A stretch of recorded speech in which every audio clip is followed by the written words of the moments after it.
네, 오늘은 선교사님 사역 보고에 있겠습니다.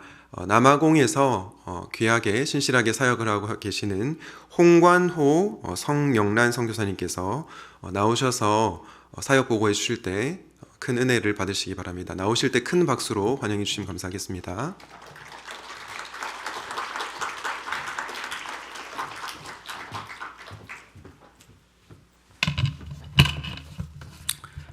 우리 함께 말씀을 잠깐 보시겠습니다. 시편 27편 4절 말씀. 시편 27편 4절 한 절 말씀만 보겠습니다. 제가 읽겠습니다. 내가 여호와께 바라는 한 가지 일, 그것을 구하리니 곧 내가 내 평생에 여호와의 집에 살면서 여호와의 아름다움을 바라보며 그의 성전에서 사모하는 그것이라. 아멘. 제가 한 번만 더 읽겠습니다. 내가 여호와께 바라는 일, 내가 여호와께 바라는 한 가지 일, 그것을 구하리니 곧 내가 내 평생에 여호와의 집에 살면서 여호와의 아름다움을 바라보며 그의 성전에서 사모하는 그것이라. 아멘. 여러분 반갑습니다. 특별히 여전히 많이 부족한 저희 부부를 이 귀한 교회에서 파송 선교사로 허입해 주시고 선교의 동력자로 갈 수 있도록 길을 열어주신 담임 목사님과 또 교회 위에 자리를 빌어 진심으로 감사의 인사를 드립니다. 감사합니다. 저는 젊었을 때 남들처럼 직장 생활을 하면서 좀 돈도 좀 많이 벌고 장로가 되어서 목사님을 잘 섬기며 채찍근에서 그리고 교회를 잘 섬기는 아주 우아하고 아주 나이스한 고상한 신앙생활을 하고 싶었습니다. 그때 당시에 하나님께서 특별히 저에게 엄청난 사랑과 은혜를 많이 베풀어 주셨는데 그때 당시 60억 세계 인구 중에 가장 이쁘고 아름다운 아내를 저에게 선물로 주셨을 때는 우리 하나님이 저를 얼마나 사랑하시는지를 피부로 실제적으로 경험하게 되었습니다. 제가 KT에서 한 14년 근무를 했습니다. 그리고 이제 집도 하나 장만했고 너무나 이쁘고 아름다운 아들 하나, 딸 하나, 누구보다 행복하게 교회 생활, 직장 생활, 가정 생활에 올인하고 있었습니다. 그런데 어느 날 주님이 저를 이렇게 한없이 부족한 저희를 중국 선교사로 갈 것에 대해서 말씀하셨습니다. 오랜 시간 고민과 기도, 금식 기도, 산기도, 철야기도 안 해본 거 없이 오랫동안 고민하며 하나님의 콜링인지 아닌지를 확인하고 싶어서 끊임없이 기도했지만 쉽지 않았습니다. 정말 2년 가까이 1년 이상 기도하는 가운데 하나님의 부르심이 선명히 확신이 되어서 너무나 힘들었지만 정든 직장과 또 안락한 삶을 내려놓았습니다. 어려웠지만 하나님의 부르심에 순종하고 그곳에 발걸음을 옮긴다고 한다면 하나님이 분명히 이 길을 탄탄대로로 열어주실 것이라고 하는 막연한 환상은 하나님에 대한 저의 오해였고 저의 실수였습니다. 직장을 내려놓고 만 3개월 만에 선교사 훈련이나 또는 신학교를 나온 것도 아니고 중국어 한마디도 모른 채 무식하고 용감하게 뜨거운 가슴만 가지고 들어갔던 그 땅 중국은 말 그대로 광야학교의 시작이었습니다. 저는 광야학교 중국 캠퍼스에 입학을 했습니다. 중국말 니하오도 모르고 중국이 어떤 나라인지도 모르고 선교가 무엇인지도 모르는데 지나치게 단순하고 무식하고 용감했습니다. 그러다 보니까 말이 어눌하고 현지인들에게 매일 속고 당하고 빼앗기고 갈등하고 싸우고, 게다가 아이들은 초등학교 2학년, 3학년으로 입학을 시켰는데 기숙사 학교에 입학을 시켰습니다. 기숙사 학교에 들어가고 나니까 아이들이 무섭고 두렵고 떨려서 밤마다 웁니다. 학교에서 선생님이 자꾸 전화 와서 가보면 아이들이 그냥 수업 시간에 맨 뒤에 앉아가지고 몸을 뒤틀고 힘들어하고 괴로워합니다. 토요일날 집에 왔다가 주일날 예배를 드리고 점심을 먹고 나면은 아이들이 그때서부터 찡찡거리며 울기 시작합니다. 학교 가기 싫어서. 기숙사에서 툭하면 밤마다 아이들에게 온갖 수모를 당하고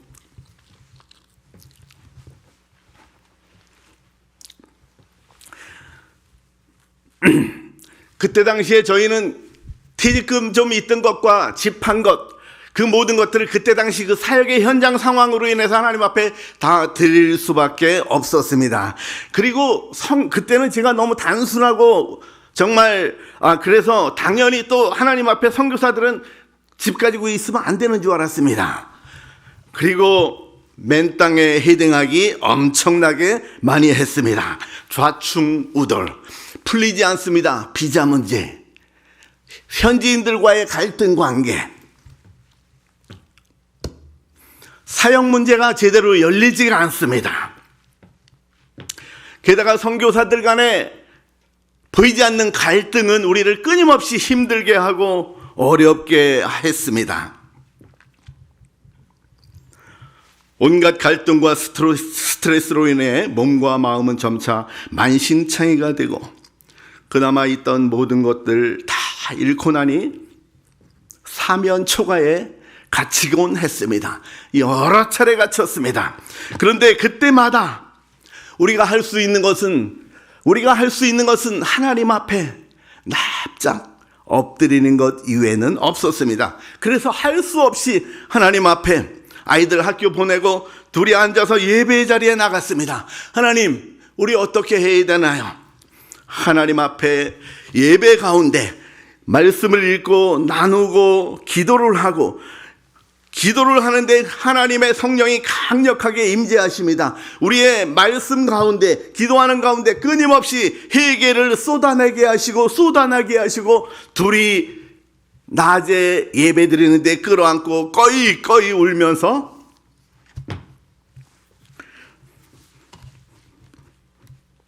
많이 울었습니다. 그때 깨달았습니다. 하나님이 우리를 오랫동안 기다리셨구나.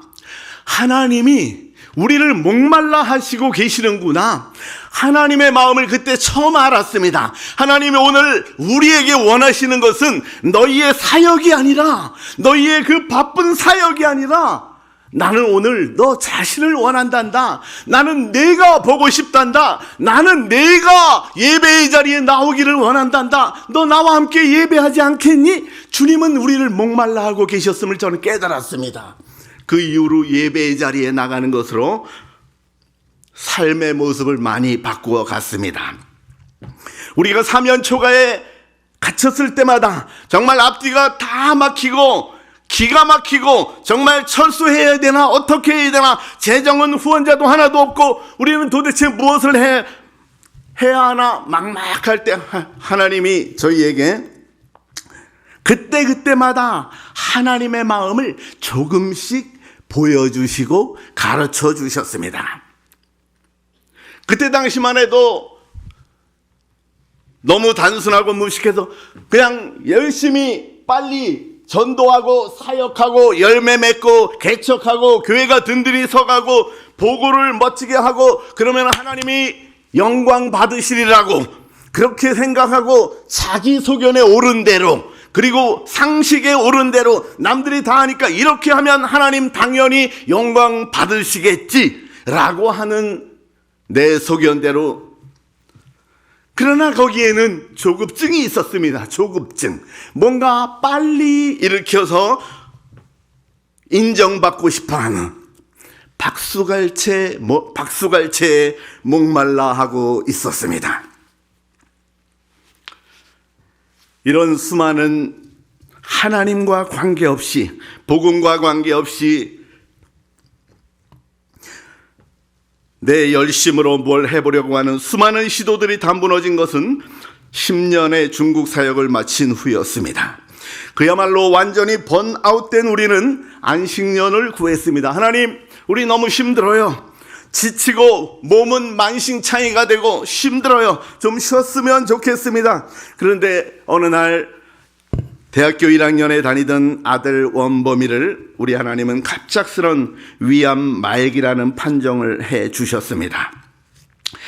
요즘 그 흔한 항암 한번 해보지도 못한 채 2010년 12월 25일 성탄절날 저녁 예배를 마친 후 하나님의 품에 안기게 하셨습니다. 잘 나가던 직장을 내려놓고 어려운 순종을 했으며 또 힘들고 외롭고 춥고 배고팠어도 참고 열심히 이 길을 걸어왔는데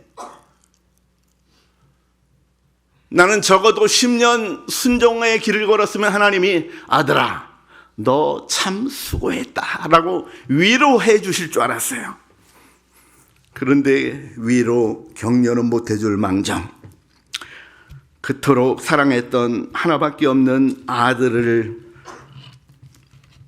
데리고 가신 하나님의 마음이 도저히 이해가 되지 않아서 하나님을 원망하고 또 원망했습니다. 그때 당시 저희가 일산 선교관에 살았었는데 일산 호수공원에 거의 매일 밥만 먹으면 나가서 호수공원을 뺑뺑 돌면서 하나님 앞에 이해 안 되는 이 상황을 항변을 하고 또 항변을 했습니다. 그렇게 오랫동안 방황하고 힘들어했던 저희에게 하나님은 특별한 은혜로 완전한 복음이신 주님을 다시 선명하게 만날 수 있는 기회를 주셨습니다. 그걸 지금 다 말씀드릴 수는 없지만 그런데 놀라운 것은 제가 주님을 선명하게 만났다고 해서 환상을 보거나 귀로 음성을 이런 거 아닙니다.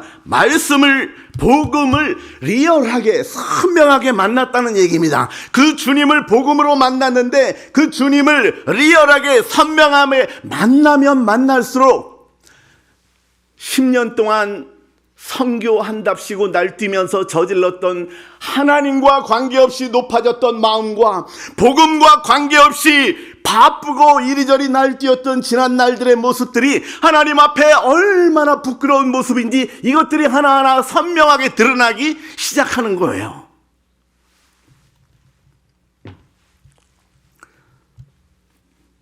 내 열심과 인간적인 노력으로 발버둥 쳐왔던 중국에서의 지난 10년이 너무나 부끄럽고 비참하고 오랫동안 울고 또 울었습니다.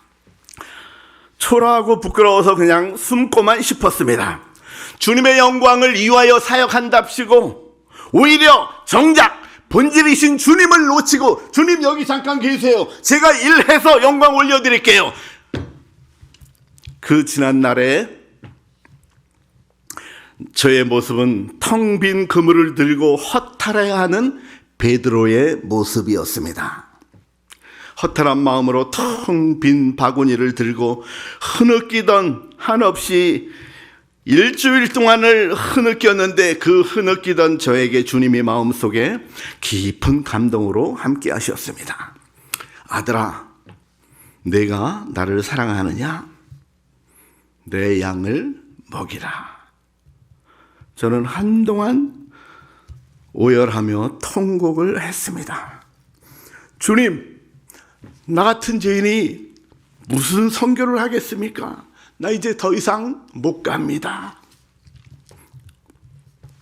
그날 오랜 방황 끝에 주님과의 귀한 만남을 통해서 다시 힘을 얻을 수가 있었고 일어설 수 있었습니다. 후원자도 거의 없는데 제가 소속된 선교단체 한국국제기아대책기구를 통해서 본부에서 남아공으로 다시 이기 사역을 갈 것을 이야기를 듣게 되었습니다. 그리고 기도한 후 하나님의 주신 마음이 있어서 남아공으로 가기로 결정을 했습니다. 그런데 남아공으로 가기 바로 직전에 저희 처가가 춘천입니다. 춘천의 시골의 그 처갓집에 머물면서 교회에 가서 새벽 기도를 하는데, 그날 새벽 기도에 2명인가 아주 거의 안 나왔습니다. 근데 그때 말씀을 묵상하는데, 그때 오늘 방금 제가 읽은 시편 27편 4절의 말씀에 제 4절의 말씀이 저 자신을 사로잡았습니다. 내가 여호와께 바라는 한 가지 일, 그것을 구하리니 내가 내 평생에 여호와의 집에 살면서 그와 함께 사는 거예요. 주님과 함께 사는 거예요. 살면서 그분의 아름다움을 바라보며 그의 성전에서 사모하는 그것이라. 다윗은 하나님의 마음을 정확히 알고 있었고, 상황과 조건에 관계없이 그 신앙의 본질인 하나님 한 분을 구하는 자, 참 예배자였습니다. 그때 저는 결심했습니다. 아, 그렇군요. 하나님, 알겠습니다. 제가 다음 2기 사역으로 나가면은 이제 사역한다고 날뛰지 않겠습니다. 하나님, 내 소견에 오른 대로, 상식에 오른 대로, 남들이 하는 대로 그렇게 따라가지 않겠습니다. 하나님, 본질이신 하나님을 예배하는 자로, 이 시대에 하나님이 찾으시는 그 한 사람, 그 예배자로 주님의 마음이 있는 그곳에 저의 마음이 있기를 원합니다라고 노래하며 찬양할 것입니다. 하나님 앞에 그렇게 고백하고 들어간 땅 남아공. 들어가긴 했는데 갈 데가 없습니다. 오라는 데도 없습니다. 시골에 허허 벌판에 농장 한 곳이 있는데 그곳이 저희들 머물 곳이었습니다. 차가 없으면 나갈 수도 없는, 차 살 돈도 없고 오라는 데도 없고 영어도 한마디 못하고 그 지역 전혀 모르기 때문에 잘 됐다. 하나님 앞에 우리는 예배하자. 아내하고 둘이 예배하기 시작했습니다. 찬양을 하고 기도하고 끊임없이 예배를 하고 전 세계 중보기도 책자를 가지고 하루에 한 나라씩 이름도 모르는 아프리카의 수많은 조그만 나라 이름까지 불러가며 주님의 마음이 있는 그곳에 우리의 마음이 있기를 원합니다라고 노래하며 찬양하며 기도하며 로마서를 수도 없이 읽고 갈라디아서 에베소를 달달달달 애우다시피 읽었습니다. 그러면서 영어 공부를 조금씩 하고 그 지역의 문화를 익히기 시작했습니다. 저희가 그렇게 했었던 이유는 과거 중국에서의 10년 그 전철을, 그 과오를 다시 한번 되밟지 않기 위해서 몸부림치는 몸부림의 하나였습니다. 그래서 이제는 더 이상 사역의 마음을 빼앗겨버리지 않고 주님의 얼굴을 구하며 다윗의 심정으로, 마르다가 아니라 마리아의 영성으로 하나님에게 집중하며 하나님보다 앞지르지 않기 위하여 브레이크를 밟아가며 살았습니다. 그렇게 2년 동안 예배에 집중하며 영어를 배우며 살아갔을 때 하나님께서 어느 날 저희에게 푸시를 합니다. 예배 드리는데 말씀으로 하나님이 자꾸 푸시를 합니다. 가서 그들과 함께 예배하라. 그래서 하나님이 또 나가라 그러시네. 저희가 살고 있는 곳에 가장 가까운 동네, 가장 가난한 흑인 마을에 찾아갔습니다. 그것이 델마스였습니다. 지금의 사역 현장입니다. 그래서 그 마을에 이렇게 한 바퀴 돌다가 어떤 아주머니가 마당 한가운데 앉아 있길래, 안녕하세요. 저희가 한국에서 온 목사입니다. 저희는 이곳에서 예배하고 싶습니다. 그랬더니 그래요? 그러면 저와 함께 예배하시죠. 그래요? 고맙습니다. 그럼 어디서 할까요? 그냥 마당에서 하면 됩니다. 그래서 그날 그 주일부터 그 집 마당에서 예배는 시작됐습니다. 너무나도 서툴고 투박한, 그리고 어눌한 저의 영어, 이 짧은 영어, 그것도 안 돼서 칼라 프린터로 예수님의 사역의 모습, 그리고 예수님이 행하신 모든 사역, 그리고 예수님이 십자가에 달려 돌아가신 것, 칼라 프린터로 프린트를 해서 손가락질하면서 보여줘가면서 떠듬떠듬 설명하며 복음을 전하기 시작했습니다.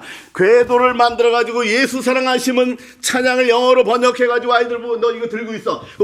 온 아이들이 다 몰려옵니다. 온 동네 아이들이 다 몰려오기 시작합니다. 그리고 거기에서 우리는 찬양하며 행복한 예배자로 함께하기 시작했습니다. 그런데 6개월 정도 예배를 드렸는데 여름에 너무 뜨거워서 하나님, 우리 너무 뜨겁습니다. 우리 지붕이라도 있으면 좋겠습니다. 하나님이 재정을 어떻게 보내주셨습니다. 그래서 말뚝을 4개 받고 지붕을 씌우고 함께 예배를 했는데 얼마나 행복한지 모릅니다. 그래서 이 행복한 예배를 드렸는데 문제는 봄이 되니까 그냥 붉은색 황토 바람이 어마어마하게 불러오는데 궤도고 뭐고 그냥 다 쓰러지고 감당이 안 됩니다. 하나님, 우리 옆에 벽이라도 좀 있었으면 좋겠습니다. 그때 하나님 또 재정을 어떻게 보내주셨습니다. 그래서 옆에 벽체를 함석으로 둘러막고 문을 하나 딱 달았더니 멋진 교회가 되었습니다. 그래서 그때 제가 깨달았습니다. 교회 건축은 쉬운 일이다. 여러분, 근데 아이들이 많이 몰려오는데 그때 당시에 하나님이 저희들에게 은혜를 주셨습니다. 저희 교회 앞에 큰 들판이 있는데 그 들판에 흑인들이 하도 너무 가난하고 집이 없는 사람이 많으니까 이 사람들이 정부에다가 이 땅에 우리가 함석집을 짓고 살 테니 여기에 짓고 살 수 있도록 허락해 주십시오라고 요청했는데 그걸 정부가 허락해 주셨어요. 그래서 너나 할 것 없이 말뚝 박느냐고 바쁘더라고요. 그래서 저희도 잘 됐다 싶어서 일찌감치 가서 그 마을의 입구 중앙 널찍하게 40x40 말뚝 박고 펜스를 치고 여기 우리 땅, 저희는 교회 부지를 확보했습니다. 그리고 카톡으로 모든 기도해 주시는 분에게 연락드렸습니다. 지금 교회 부지를 확보했습니다. 교회 건축할 수 있도록 기도해 주십시오. 그런데 그 다음날서부터 하나님께서 행하심이 보였습니다. 건축 헌금이 얼마나 많이 들어오는지 저희는 후원자도 거의 없는데 그냥 이 사람 저 사람 모르는 사람들도 막 헌금을 5만원, 10만원, 20만원, 100만원 짧은 기간 동안에 굉장히 많은 헌금이 들어와서 정말 기쁨으로 함석교회를 건축을 했습니다. 교육관 한 동, 식당 및 교실, 부엌 한 동, 그리고 대예배실 한 동. 그 과정에서 사탄의 방해도 많았고 산발락과 도비아도 왜 이렇게 많은지 모르겠습니다. 그러나 온갖 어려움 속에서도 건축을 마치고 예배하기 시작했을 때 너무나 행복했습니다. 저희는 기성세대보다 다음 사역에 초점을 맞추고 집중해서 어린이 예배 리더들을 키워왔습니다. 청소년들 사역에 포커스를 맞추고 집중적으로 양육하고 암송하고 기도하고 수련회하고 먹이고 입히고 공부를 가르쳐주고 사랑과 노력, 온 심혈을 기울여 키워왔습니다.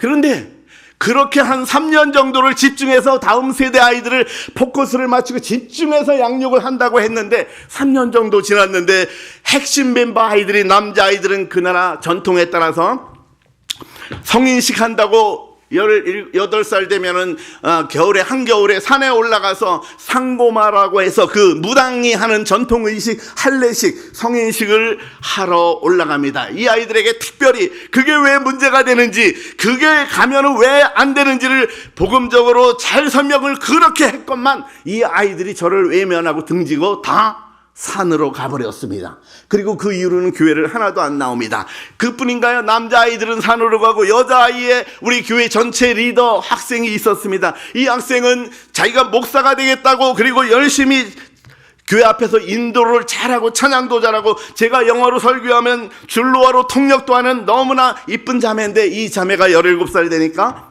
어느 날 임신을 하고 부끄러워서 교회를 안 나옵니다. 그래서 저는 그날 너무너무 허탈했습니다. 주저앉았습니다. 너무 힘이 들고 어깨에 힘이 쭉 빠지고 새벽에 기도를 하려고 하는데 기도가 안 됩니다. 하나님이 저에게 찾아오셨습니다. 아들아, 너 왜 그렇게 힘들어하니? 나는 내가 복음이 내 삶의 변론이 되기까지 50여 년을 기다려왔단다. 너 지금 이들을 섬긴다고 몇 년 섬겼는데 이렇게 힘들어하니? 주님, 죄송합니다. 저의 조급증은 들통나고 말았습니다. 하나님 앞에 펑펑 울었습니다.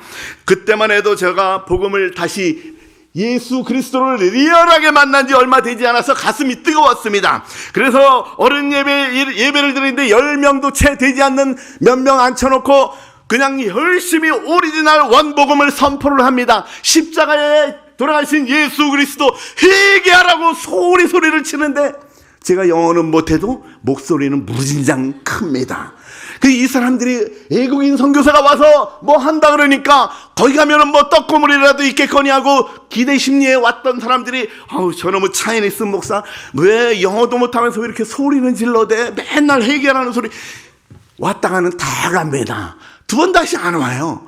그래서 맨날 10명도 안 되는 8명 그 정도 앉혀놓고 하는데 설교 소리를 질러가면서 목에 핏대를 세워가면서 오리지널 원복음을 이야기하는데 제가 지쳐가는 거예요. 이들이 변하지 않으니까. 이들은 벽창호입니다. 벽창호. 눈만 껌뻑 벽창호. 그리고 이들이 변하지 않고 성도들이 더 이상 늘지가 않으니까 제가 지쳐서 외로워집니다. 이게 의구심이 듭니다. 나 지금 잘하고 있는 건 맞나? 하나님, 나 너무 힘들어요. 지금 이거 어떻게 잘하는 게 맞나요? 너무 힘들어요. 하나님 앞에 떼를 썼습니다. 그런데 어느 날 한 자매가 저희 교회에 왔습니다. 그 손녀딸을 우리 교회에 찾으러 왔다가 차이니스 목사 설교 듣는다고 한번 앉았던 이 자매는 부시시회 자매입니다. 지금 나이 59세인데 이 자매가 말씀을 듣고 목사님, 저 이런 복음적인 설교는 처음 들어봐요. 이 메시지가 너무 클리어하고 좋아요. 저 이곳에서 신앙생활하고 싶습니다. 도와주세요. 이 자매가 저희 교회 주축 멤버가 되었습니다. 이 자매가 얼마나 하나님을 사랑하게 되었는지, 그리고 틈만 나면 교회 와서 청소하고 교회를 둘러보고 그리고 섬기고 함께 나머지 여자 성도들을 함께 교회를 청소하고 또 신앙생활을 리드하기 시작했습니다. 이 자매가 적극적으로 하는 것으로 인해서 교회가 탄력을 받게 되었고 교회는 점차 성장하게 되었습니다. 이 자매는 결국 목사가 되고 싶다고 해서 신학을 하고 지난 3월 1일 신학을 졸업하기도 했습니다. 저희 교회에서 지금은 이 전도사로 사역하고 있으며 저와 함께 매주 격주로 돌아가면서 설교를 하고 있습니다. 너무 순수하고 열정적이고 무엇보다도 하나님을 다른 사람과 너무나 퀄리티가 달라요. 이 자매는 동기가 달라요. 다른 사람들은 대부분 현지인 로컬 파스타들도 대부분 뭔가 이렇게 기대하는 심리로 저에게 접근을 하는데 이 자매는 그게 아니에요. 그게 아니라 하나님이 너무 좋아서 그냥 하나님을 예배하는 게 너무 좋아서 너무나 하나님을 사랑하는 예배자 부시시의 자매를 하나님이 저희에게 보내주신 것입니다. 그리고 하나님이 저희는 이 다음 세대에 포커스를 맞추고 사역을 한다 그랬는데 청소년들을 집중적으로 그렇게 몇 년 사역한 결과 이 아이들이 좀 많이 자랐습니다. 아프터 스쿨이라 해가지고 방과 후 학교를 하는데 이 아이들이 학교를 갔다 오면 방치가 돼가지고 누구나 관리를 안 해줘요. 그래서 우리가 학교 갔다 오면 다 불러다가 옥수수죽을 한 그릇씩 끓여 먹이고 그리고 수업을 2시간씩 합니다. 영어 1시간, 수학 1시간. 영어는 저도 영어를 잘 못하는데 그냥 성경을 그냥 통으로 암송하는 거예요. 합창을 매일 그냥 목이 터져라 암송을 하는데 지금 3년을 했는데 잘합니다.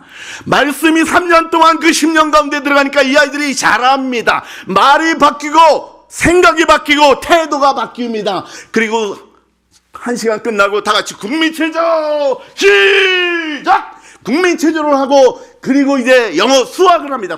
수학은 고등학교 애들도 인수분해는커녕 1차 방정식은커녕 연산을 못해요. 왜 그런가 그랬더니 구구단을 몰라요. 구구단이 없어요 그 나라에는. 그래서 옳지 구구단을 가르쳐줄게. 구구단을 화면에 띄워놓고 그냥 합창을 합니다. 1은 2서부터 9, 80일까지 구구단이 이 아이들에게 들어가니까 연산이 수월해집니다.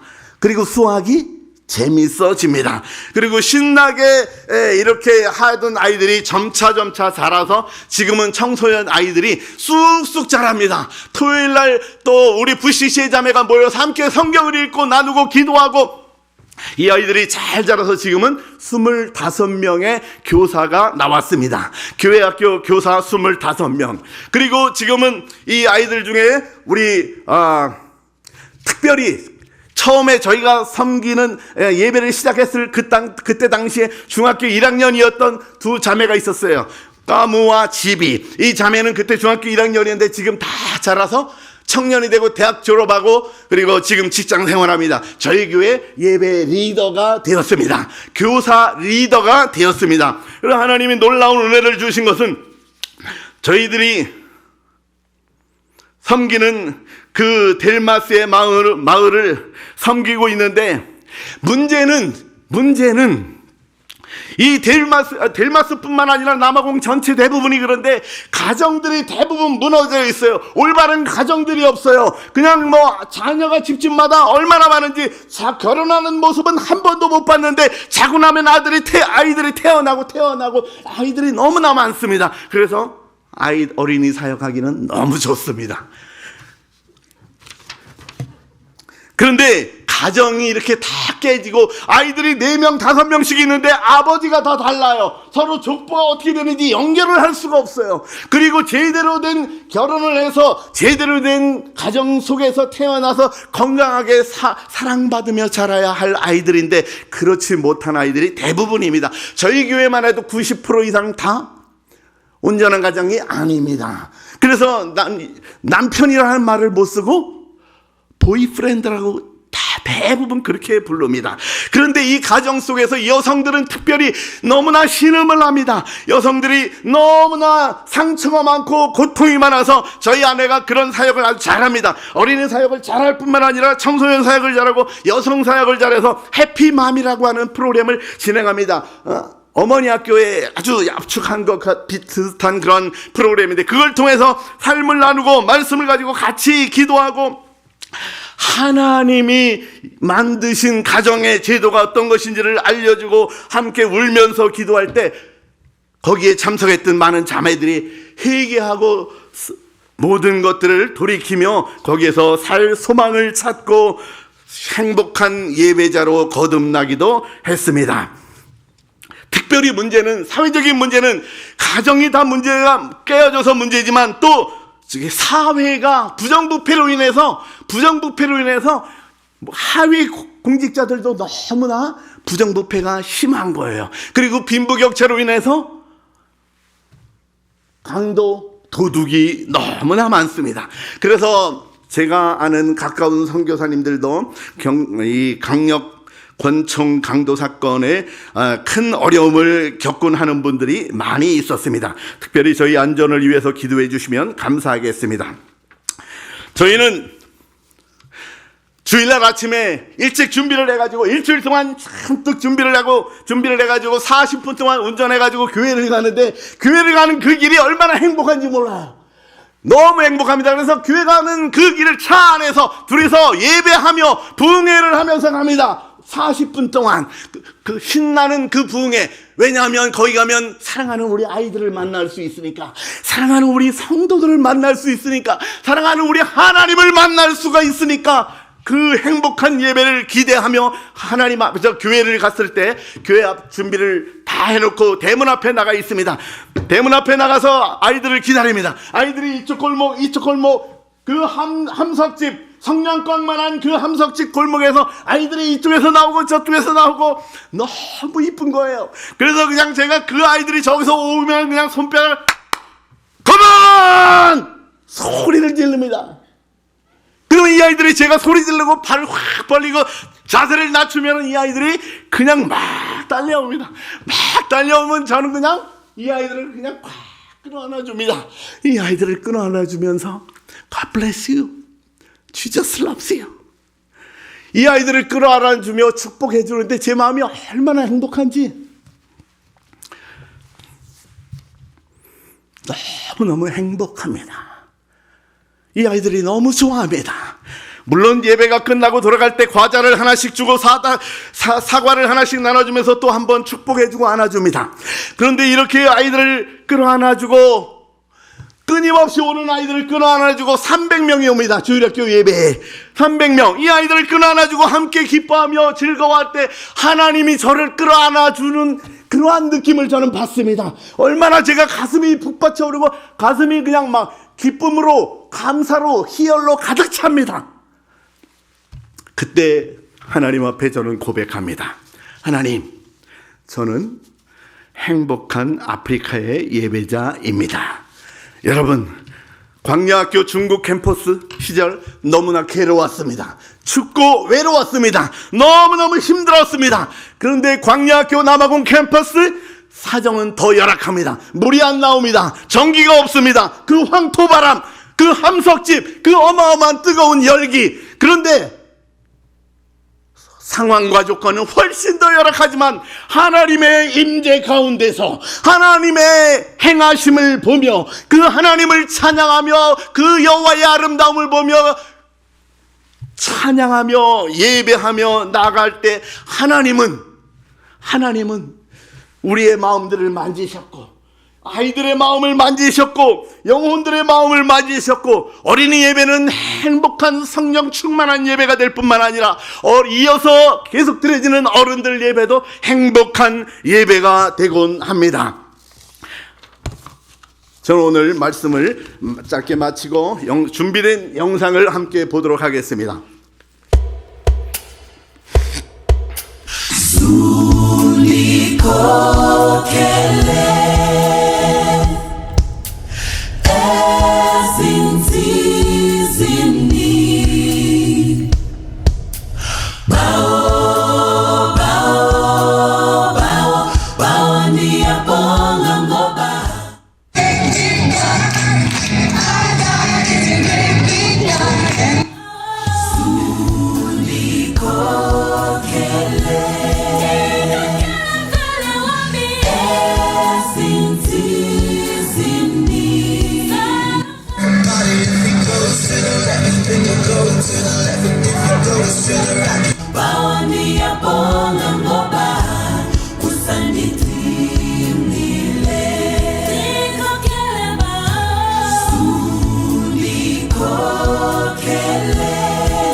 중보하며 나아가도록 하겠습니다. 선교사님을 위해서 중보하실 때 5가지 기도 제목으로 기도하면 좋겠습니다. 선교사님들께서 말씀과 기도로 성령으로 충만하게 하시고 모든 예배가 성령의 기름 부으신 가운데 드려지는 예배가 되게 달라고 기도하면 좋겠습니다. 앞서 사역 보고해 주신 현지인 리더십 부시시회 자매 전도사님이 그리고 교사들이 25명의 교사들이 성령의 충만함으로 신실하게 함께 사역을 감당하게 달라고 기도하면 좋겠습니다. 또한 주중 사역인 어린이집과 방과후 학교와 청소년 아이들이 말씀 안에서 잘 자라서 하나님 나라의 귀한 일꾼들이 되게 하여 주시옵소서. 한인 선교사 연합 사역인 아바 신학교 사역을 통해서 배우지 못한 현지인 목회자들이 잘 세워지게 하시고 현지 교회들이 복음 안에서 든든히 세워지게 하옵소서. 마지막으로 연합 사역 아미업 센터를 통해서 아프리카 리더십들을 세우는데 요긴하게 사용되게 하옵소서. 우리 두 분의 선교사님을 위해서 5가지 제목으로 합심해서 기도하도록 하겠습니다. 사랑과 은혜가 풍성하신 하나님 아버지,